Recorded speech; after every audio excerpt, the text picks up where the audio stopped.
এই জন্য মুসলমান ভাইরা আমার, ইমানদারের এক নাম্বার কোয়ালিটি হলো আল্লাহর ভয়। কার ভয়? আল্লাহর ভয়। আল্লাহর ভয় যদি কোনো বান্দার ভিতরে আসে, সে কখনো প্রকাশ্যে গুনার মধ্যে লিপ্ত হতে পারে না। ঠিক না বেঠিক? একজন বান্দার ভিতরে যখন আল্লাহর ভয় চলে আসে, যুবকের ভিতরে আল্লাহর ভয় চলে আসলে ওই যুবক কখনো মদের আসরে আড্ডা দিতে পারে না। ঠিক না বেঠিক? একজন বৃদ্ধ মানুষ, বুড়া মানুষের ভিতরে যখন আল্লাহর ভয় আসে, ওই আল্লাহর ভয় আসার কারণে সে শাস্ত্রের মধ্যে অনর্থক সময়কে নষ্ট করতে পারে না। ঠিক না বেঠিক?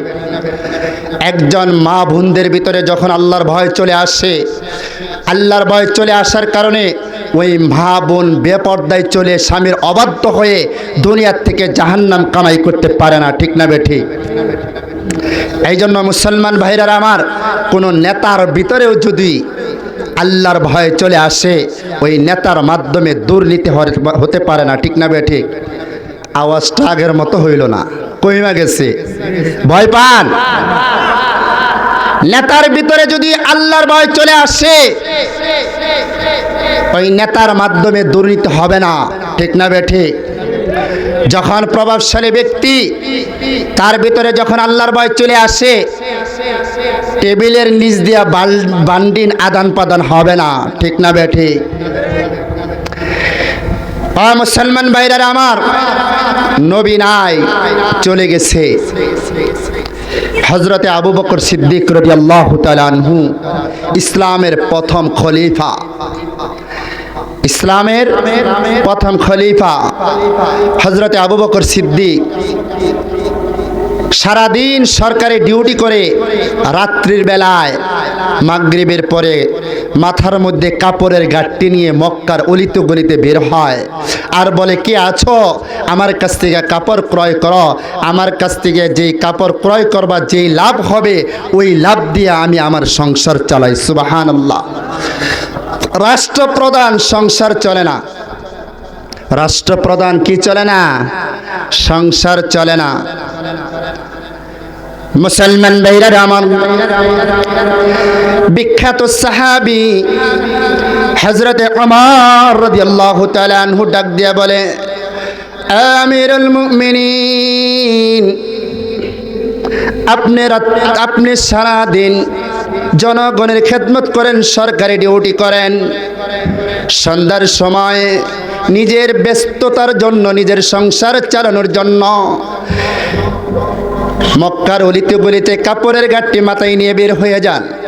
যখন আপনি বের হয়ে যান, ওই সময় মানুষ অনেক জরুরি কাগজপত্র কাজকর্ম নিয়ে আসে, আপনাকে শুকর আদায় করে নেই। সকলেই পড়ে আলহামদুলিল্লাহ। আজকের এত সুন্দর আয়োজন পেয়ে আপনারা খুশি না বেজার? অবশ্যই যারা ইমানদার তারা অবশ্যই খুশি হবেন, কারণ আজকের এই আয়োজনটা সাধারণ কোনো আয়োজন না। আজকের এই আয়োজনটা হলো পৃথিবীর বুকে রাসূল আরবি সাল্লাল্লাহু আলাইহি ওয়াসাল্লাম যেই জায়গাটাকে বেহেশতের বাগান হিসেবে ঘোষণা করেছেন, সেই জায়গায় আমরা আসতে পেরেছি। সুবহানাল্লাহ। কান এখানে কেউ চাইলেও আসতে পারে না যদি আল্লাহ কবুল না করে। ঠিক না বেঠিক?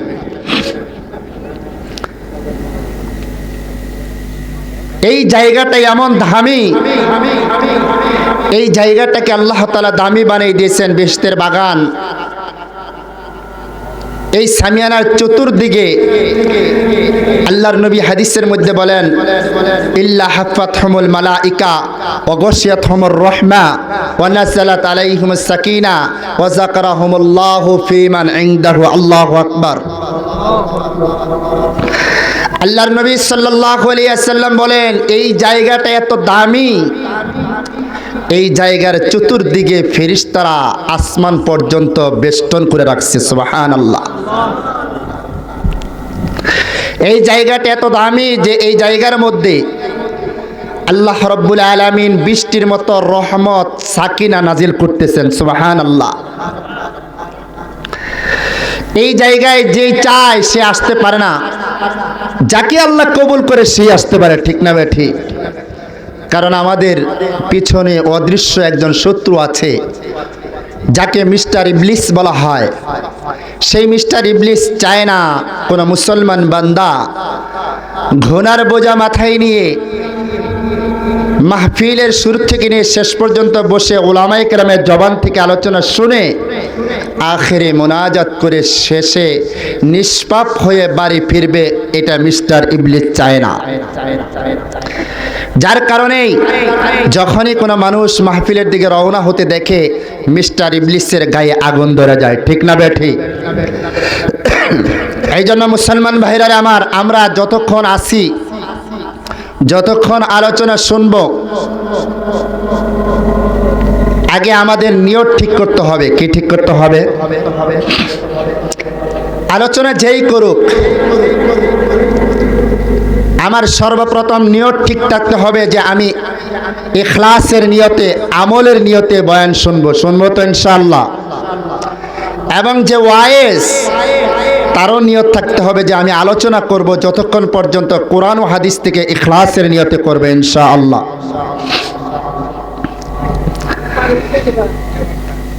আমি আপনাদের সামনে আল্লাহ রাব্বুল আলামিনের পবিত্র কোরআনের সূরাতুল আনফালের 2 নম্বর আয়াত থেকে কয়েকটি আয়াত তেলাওয়াত করেছি এবং রাসূল আরবি সাল্লাল্লাহু আলাইহি ওয়াসাল্লামের অসংখ্য অগণিত হাদিসের ভান্ডার সমূহ থেকে একটি হাদিস পাঠ করেছি।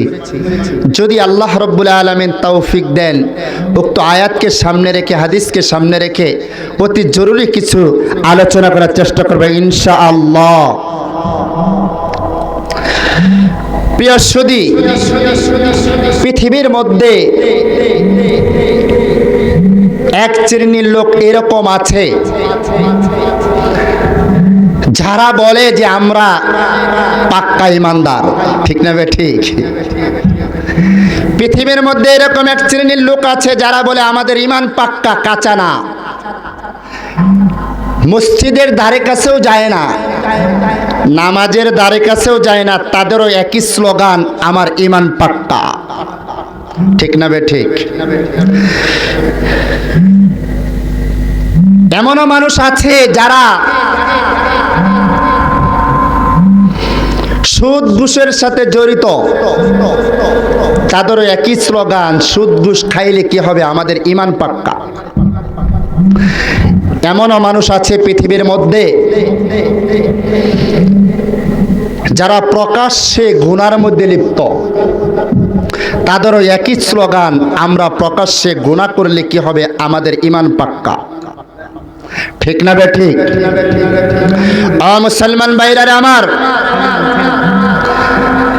পৃথিবীর মধ্যে এরকম মানুষ আছে যারা ঢোল তবলা নিয়ে ব্যস্ত,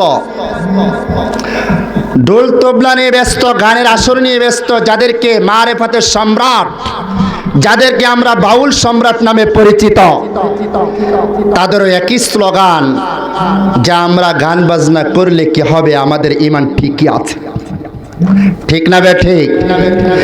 মুসলমান ভাইরা আমার, আমরা ইমানদার মুসলমান, আমরা আদমশুমারিতে মুসলমান, ঠিক না বে ঠিক? সরকারি রেজিস্ট্রেশন আছে, সেই রেজিস্ট্রেশনের মধ্যেও আমরা মুসলমান, ঠিক না বে ঠিক? কিন্তু মুসলমান শুনে রাখো, আমরা সরকারি রেজিস্ট্রেশনে মুসলমান থাকতে পারি, আদমশুমারিতে মুসলমান থাকতে পারি, কিন্তু আল্লাহ রাব্বুল আলামিনের আলাদা একটা রেজিস্ট্রেশন আছে, আলাদা একটা ডায়েরি আছে, ওই ডায়েরির মধ্যে আমি আপনি মুসলমান কিনা এইটা দেখার বিষয়, ঠিক না বে ঠিক?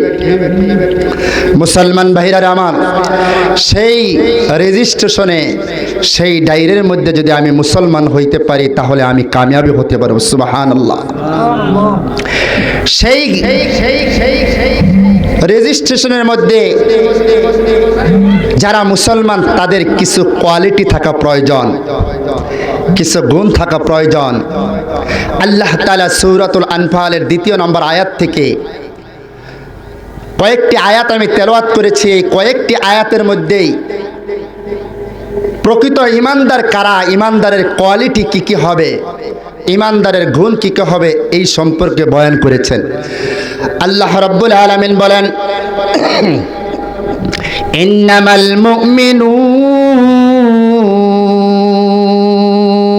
আল্লাহু আকবার, ইন্নামাল মুমিনুনা আল্লাযীনা ইযা যুকিরাল্লাহু ওয়াজিলাত কুলুবুহুম। আল্লাহ তাআলা বলেন, যারা প্রকৃত ঈমানদার তারা এমন যে যখনই আল্লাহর নাম শুনে অন্তরে আত্মা কেঁপে ওঠে। সুবহানাল্লাহ। যখনই আল্লাহর নাম শুনে ভিতরে ভূমিকম্প শুরু হয়ে যায়। মোট কথা, ঈমানদার যখন আজান শুনে আল্লাহর নাম শুনে তখন সে স্থির থাকতে পারে না। পৃথিবীর মধ্যে এরকম মানুষ আছে যারা ব্যবসা বাণিজ্যের মধ্যে ব্যস্ত, যারা চাকরিজীবীর মধ্যে ব্যস্ত, যারা খামারে কাজের মধ্যে ব্যস্ত থাকে, সারাদিন ব্যস্তের মধ্যে কাটায়, কিন্তু যখনই নাম মসজিদে মুয়াজ্জিনের আজান শুনে সঙ্গে সঙ্গে দোকানের শাটারটা বন্ধ করে, ব্যবসা বাণিজ্য ক্ষান্ত করে, ক্ষেত খামারের কাজ বন্ধ করে দিয়ে আল্লাহ রাব্বুল আলামিনের জন্য মসজিদে গিয়ে কুদরতি পায়ে সেজদা করে নিজের অন্তরে তৃপ্তি লাভ করে। ঠিক না বেঠিক? কিন্তু আমাদের অবস্থা এরকম, আজান দেয়, মসজিদের পাশ দিয়ে যায়, মসজিদে যাই না। ঠিক না বেঠিক? এই জন্য মুসলমান ভাইরা আমার, ইমানদারের এক নাম্বার কোয়ালিটি হলো আল্লাহর ভয়। কার ভয়? আল্লাহর ভয়। আল্লাহর ভয় যদি কোনো বান্দার ভিতরে আসে, সে কখনো প্রকাশ্যে গুনার মধ্যে লিপ্ত হতে পারে না। ঠিক না বেঠিক? একজন বান্দার ভিতরে যখন আল্লাহর ভয় চলে আসে, যুবকের ভিতরে আল্লাহর ভয় চলে আসলে ওই যুবক কখনো মদের আসরে আড্ডা দিতে পারে না। ঠিক না বেঠিক? একজন বৃদ্ধ মানুষ, বুড়া মানুষের ভিতরে যখন আল্লাহর ভয় আসে, ওই আল্লাহর ভয় আসার কারণে সে শাস্ত্রের মধ্যে অনর্থক সময়কে নষ্ট করতে পারে না। ঠিক না বেঠিক? একজন মা বোনদের ভিতরে যখন আল্লাহর ভয় চলে আসে, আল্লাহর ভয় চলে আসার কারণে ওই মা বোন বেপর্দায় চলে স্বামী। ভাইরা আমার, কোনো নেতার ভিতরেও যদি আল্লাহর ভয় চলে আসে, ওই নেতার মাধ্যমে দুর্নীতি হতে পারে না। ঠিক না বেঠিক? আওয়াজটা আগের মতো হইল না, কইমা গেছে। ভয় পান? নেতার ভিতরে যদি আল্লাহর ভয় চলে আসে, ওই নেতার মাধ্যমে দুর্নীতি হবে না। ঠিক না বেঠিক? যখন প্রভাবশালী ব্যক্তি, তার ভিতরে যখন আল্লাহর ভয় চলে আসে, টেবিলের নিচ দিয়া বান্ডিন আদান প্রদান হবে না। ঠিক না বেঠিক? মুসলমান ভাইরা আমার, নবী নাই, চলে গেছে। হযরতে আবু বকর সিদ্দিক রাদিয়াল্লাহু তাআলা আনহু, ইসলামের প্রথম খলিফা, ইসলামের প্রথম খলিফা হযরতে আবু বকর সিদ্দিক সারাদিন সরকারি ডিউটি করে রাত্রির বেলায় মাগরিবের পরে মাথার মধ্যে কাপড়ের গাঁটটি নিয়ে মক্কার অলিতে গলিতে বের হয় আর বলে, কে আছো? আমার কাছ থেকে কাপড় ক্রয় করো, আমার কাছ থেকে যেই কাপড় ক্রয় করবা যেই লাভ হবে ওই লাভ দিয়ে আমি আমার সংসার চালাই। সুবহানাল্লাহ। রাষ্ট্রপ্রধান সংসার চলে না, রাষ্ট্রপ্রধান কি চলে না? সংসার চলে না। মুসলমান ভাইরা আমার, বিখ্যাত সাহাবী হযরতে ওমর রাদিয়াল্লাহু তাআলা আনহু ডাক দিয়া বলে, আমিরুল মুমিনিন, আপনি সারা দিন জনগণের খেদমত করেন, সরকারি ডিউটি করেন, সন্ধ্যার সময় নিজের ব্যস্ততার জন্য, নিজের সংসার চালানোর জন্য মক্কার অলিতে গলিতে কাপড়ের গাঁটটি মাথায় নিয়ে বের হয়ে যান। যখন আপনি বের হয়ে যান, ওই সময় মানুষ অনেক জরুরি কাগজপত্র কাজকর্ম নিয়ে আসে, আপনাকে পায় না। অনেক জরুরি কাগজপত্র, জরুরি কাজকর্ম নিয়ে আসে, কিন্তু আপনাকে পায় না। অতএব আবু বকর, আপনি রাত্রিবেলায় নিজের সংসারের ব্যস্ততা নিয়ে বের হবেন না, আপনি এখানে থাকেন, কাজ করেন। প্রয়োজন হলে আপনার জন্য রাষ্ট্রীয় কোষাগার থেকে কিছু ভাতা নির্ধারণ করে দেব। সুবহানাল্লাহ। মুসলমান ভাইরা আমার, হযরত আবু বকর সিদ্দিক রাদিয়াল্লাহু তাআলা আনহু বলেন, ঠিক আছে, আমার জন্য ভাতা নির্ধারণ করতে পারো, তবে যতটুক আমার প্রয়োজনের থেকে অতিরিক্ত না। আমিরুল মুমিনিন হযরতে ওমর রাদিয়াল্লাহু তাআলা আনহু রাষ্ট্রের কোষাগার যিনি জিম্মাদারের দায়িত্ব আছেন, ওনাকে ডাক দিয়ে বলেন, ও আমিরুল মুমিনিন, ডাক দিয়ে বলেন, ও কোষাগারের জিম্মাদার, আগামীকাল থেকে আবু বকর সিদ্দিক রাত্রে বেলায় কাপড়ের গাঁটটি মাথায় নিয়ে বের হবে না। তার জন্য প্রত্যেক দিন একটা নির্দিষ্ট ভাতা নির্ধারণ করে বাড়ির মধ্যে পাঠাইয়া দিবা। প্রত্যেক দিন এইভাবে যখন নিয়মিত ভাতা বাড়িতে চলে যাইতেছে, দীর্ঘদিন যাওয়ার পরে হযরত আবু বকর সিদ্দিক রাদিয়াল্লাহু তাআলা আনহুর বিবি, তিনার মনের মধ্যে একটু আশা জাগছে।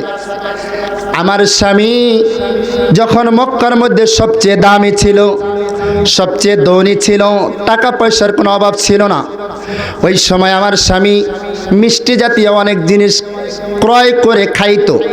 দীর্ঘদিন যাবৎ আমার স্বামীর কাছে টাকা নাই, যার কারণে আমার স্বামী মিষ্টি কিছু খাইতে পারে না।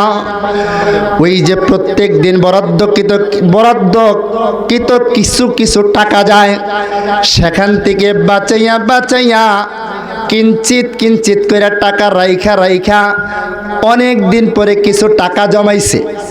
অনেক দিন পরে কি করছে? কিছু টাকা জমাইছে। টাকা জমানোর পরে আবু বকর সিদ্দিক রাদিয়াল্লাহু তাআলা আনহুর জন্য কিছু মিষ্টি ক্রয় করেছে। মিষ্টি ক্রয় করার পরে আবু বকর সিদ্দিক রাদিয়াল্লাহু তাআলা আনহুর খেদমতে পেশ করেছে। আবু বকরের মিষ্টি বড় প্রিয় ছিল গো, যার কারণে আবু বকর বলতেছে, বিবি বড় পছন্দের জিনিস আনছো, কোথা থেকে হাদিয়া আসছে? আবু বকরের বিবি কয়, ওগো স্বামী, এটা আমি কোথাও থেকে হাদিয়া পাই নাই, এটা হলো ওই যে আপনার জন্য প্রত্যেক দিন নিয়মিত বরাদ্দ যাইতো, ওখান থেকে কিঞ্চিত করে বাছাই আপনার জন্য মিষ্টি ক্রয় করেছি। সুবহানাল্লাহ। আবু বকর রাদিয়াল্লাহু তাআলা আনহু বলেন, বিবি, কাজটা তুমি ঠিক করো নাই, কারণ এই যে কিঞ্চিত করে বাঁচিয়ে তুমি আমার জন্য মিষ্টি ক্রয় করেছ, এখানে জনগণের হক আছে। এখানে কার হক আছে? জনগণের হক আছে। রাষ্ট্রীয় কোষাগারকে ডাক দিয়ে বলে, ও রাষ্ট্রীয় কোষাগার, আগামীকাল থেকে এই পরিমাণ বরাদ্দ কমাইয়া দিও, যেই পরিমাণ বরাদ্দ বেশি যাওয়ার কারণে বিবি আমার জন্য মিষ্টি ক্রয় করতে পেরেছে। আহারে, তাদের মধ্যে আল্লাহর ভয় কেমন ছিল! জনগণের হক নষ্ট হবে, যার কারণে মিষ্টি ক্রয় করেছে, এটা তার সহ্য হয় না। মুসলমান ভাইরা আমার, কথাগুলা খুব দিল দিয়ে শুনবেন। হযরতে ওমর ফারুক রাদিয়াল্লাহু তাআলা আনহু কোনো এক সময় সরকারি হিসাব কাজের মধ্যে ব্যস্ত আছেন, হিসাবের কাজের মধ্যে ব্যস্ত আছেন। এমন সময় হঠাৎ করে একজন আগন্তুক ব্যক্তি ওমর রাদিয়াল্লাহু তাআলা আনহুকে সালাম দিয়েছে, আসসালামু আলাইকুম ইয়া ওমর। সালাম দেওয়ার পরে বলতেছে, ওমর, আমি আপনার সাথে সাক্ষাৎ করতে চাই, কিছু কথা বলতে চাই। হযরতে ওমর রাদিয়াল্লাহু তাআলা আনহু বলেন, আগন্তুক মুসাফির, তুমি আমার কাছে ব্যক্তিগত প্রয়োজনে আসছো না রাষ্ট্রীয় কোনো কাজের প্রয়োজনে আসছো? ওমর রাদিয়াল্লাহু তাআলা আনহু এই কথা বলার পরে মুসাফির বলে, আমি আমার নিজের প্রয়োজনে আসছি, রাষ্ট্রের কোনো প্রয়োজনে আসি নাই। ওমর রাদিয়াল্লাহু তাআলা আনহু কুপি বাতি জ্বালাইয়া হিসাবের কাজ করতেছেন রাত্রিবেলায়। যখন এই কথা বললেন সঙ্গে সঙ্গে ফু দিয়ে বাতিটা নিভাইয়া দিলেন। হযরতে ওমর রাদিয়াল্লাহু তাআলা আনহু বলেন, বাতিটা নিভাই দেওয়ার পরে আগন্তুক ব্যক্তি বলে, কি ব্যাপার? আমি একজন মেহমান আপনার কাছে আসছি। যখন কোনো বাড়িতে মেহমান আসে, মেহমান আসার কারণে বাতি জ্বালায় না, নিভাইয়া দেয়, বাতি জ্বালায়। ওমর রাদিয়াল্লাহু তাআলা আনহুকে বলেন, ও ওমর, আমি আপনার কাছে মেহমান হয়ে আসছি, মেহমানের সম্মানে মানুষ বাতি জ্বালাইয়া দেয়, আপনি নিভাইয়া দিলেন, কারণটা তো বুঝলাম না। হযরতে ওমর ডাক দিয়া বলে, আগন্তুক মুসাফির রে, আমি তো প্রথমই তোমাকে বলেছি, তুমি কি নিজের প্রয়োজনে আসছো না রাষ্ট্রীয় প্রয়োজনে আসছো? তুমি তো প্রথমেই বলেছো আমি নিজের প্রয়োজনে আসছি, রাষ্ট্রীয় কোনো প্রয়োজনে আসি নাই। কারণ আমি যেই বাতি জ্বালাইয়া হিসাব করতেছি, এই বাতির তেল কিনেছে রাষ্ট্রীয় টাকা দিয়ে। কাল কিয়ামতের ময়দানে যদি আল্লাহ রব্বুল আলামিন আমার কাছে হিসাব চায়, আমি ওমর আল্লাহর কাছে কি হিসাব দিব? কোনো হিসাব দিতে পারবো না। আল্লাহু আকবার। তাদের ভিতরে আল্লাহর ভয় কেমন ছিল, কেমন আল্লাহকে ভয় করত। এই জন্য আল্লাহর ভয় যার ভিতরে আসবে সে দামি হয়ে যায়। কি হয়ে যায়? দামি হয়ে যায়। হযরতে আব্দুল্লাহ ইবনে মুবারক নাম শুনেছেন? অনেক বড় আল্লাহর ওলি ছিল। এই আব্দুল্লাহ ইবনে মুবারক রহমাতুল্লাহি আলাইহি তিনি একবার ইন্তিকাল করেছেন। কি করেছেন? ইন্তিকাল করেছেন। ইন্তিকাল করার পরে আব্দুল্লাহ ইবনে মুবারক রহমাতুল্লাহি আলাইহির বন্ধু স্বপ্নে দেখে যে আব্দুল্লাহ ইবনে মুবারক বিশাল বড় জান্নাতের মধ্যে বিশাল বড় সিংহাসনের মধ্যে বসা আছে। সুবহানাল্লাহ কবেন না? বিশাল বড় সিংহাসনের মধ্যে বসা আছে। আব্দুল্লাহ ইবনে মুবারকের বন্ধু ডেকে বলে, বন্ধু, জান্নাতের মধ্যে বড় সিংহাসনের মধ্যে বসা আছেন, আপনি বড় আবেদ ছিলেন, ইবাদত গুজারি ছিলেন, আল্লাহ যার কারণে আপনাকে জান্নাত দিয়েছেন। সুবহানাল্লাহ। আপনি তো সব কিছু মিলে খুশি আছেন, তাই না? বন্ধু যখন জিজ্ঞেস করলো, আব্দুল্লাহ ইবনে মুবারক বলে, হ্যাঁ বন্ধু, আমি খুশি আছি, তবে আমার মনে বড় আফসোস। আমি আল্লাহর ইবাদত করেছি, কষ্ট করেছি, আমল করেছি, যার কারণে আল্লাহ আমাকে জান্নাত দিয়েছে। কিন্তু ওই যে আমার বাড়ির পাশে একজন কামার ছিল, যেই কামারকে কোনোদিন ইবাদত করতে দেখতাম না, নামাজ পড়তে দেখতাম না, কিন্তু ওই কামারকে আল্লাহ আমার থেকে বড় জান্নাত কেন দান করলেন, এটা আমার বড় আফসোস। মুসলমান ভাইরা আমার, হযরতে আব্দুল্লাহ ইবনে মুবারক রহমাতুল্লাহি আলাইহির বন্ধুর সকালবেলায় যখন স্বপ্ন ভেঙে গেছে, স্বপ্ন ভাঙার পরে আব্দুল্লাহ ইবনে মুবারক রহমাতুল্লাহি আলাইহির বন্ধু দৌড়াইয়া কামারের বাড়িতে চলে গেছে। কামারের বাড়িতে চলে যাওয়ার পরে কামারের বাড়িতে নিয়ে খোঁজ নিছে, কামারের ছেলেবেলেদেরকে খোঁজ করে বের করেছে। বের করার পরে কামারের বিবি তিনাকে খুঁজে খুঁজে বের করেছে। ছেলেদের কাছে জিজ্ঞেস করছে, ছেলেরা বলতে পারে না কামার কি আমল করত। জানার দরকার আছে না নাই? কামার কি আমল করত, যেই আমলের কারণে আব্দুল্লাহ ইবনে মুবারক এত বড় আল্লাহর ওলি, যেই আল্লাহর ওলির থেকে বড় জান্নাত কামারকে আল্লাহ তাআলা দান করেছে। ওই কামারের বিবি তিনার কাছে গিয়ে আব্দুল্লাহ ইবনে মুবারকের বন্ধু জিজ্ঞেস করে, ও কামারের বিবি গো, দুনিয়ার গোপন কেউ যদি না জানে, বিবি জানে কি জানে না? বিবি জানে। বিবির কাছে জিজ্ঞেস করতেছে, ও কামারের বিবি, তোমার স্বামী কি আমল করত, যেই আমলের কারণে তোমার স্বামীকে আল্লাহ আব্দুল্লাহ ইবনে মুবারকের দিকে বড় জান্নাত দান করছে? কামারের বিবি বলে, আমি তো আমার জানা মতে কোনো এরকম গুরুত্বপূর্ণ কোনো আমল দেখি নাই, তবে আমার স্বামীকে আমি দেখেছি দুইটা আমল করেছে। কয়টা? দুইটা আমল করেছে। আমার স্বামীকে দেখেছি দিনের বেলায় তাপমাত্রা রৌদ্রে, প্রচণ্ড রৌদ্রের মধ্যে ঠিক দুপুর সময় সারা দিন হাতুর বাইরাল বাইয়াইতে পারতো না, কষ্টের কারণে, রৌদ্রের কারণে সহ্য করতে পারতো না। আমার স্বামীকে আমি দেখতাম রাত্রিবেলায় আব্দুল্লাহ ইবনে মুবারকের বিল্ডিং এর সাইটে বসে বসে হাতুর বাড়াল বাইত, হাতুর দিয়া দাও বানাইতো, ছুরি বানাইতো, করাত বানাইতো। কিন্তু যখন গভীর রাত হইতো আমার স্বামী আব্দুল্লাহ ইবনে মুবারকের বিল্ডিং এর উপর দিকে তাকাইয়া থাকতো। যখন বিল্ডিং এর উপর দিকে তাকাইয়া থাকতো আব্দুল্লাহ ইবনে মুবারক রহমাতুল্লাহি আলাইহি তাহাজ্জুদের নামাজের সময় তাহাজ্জুদের জন্য উঠতো।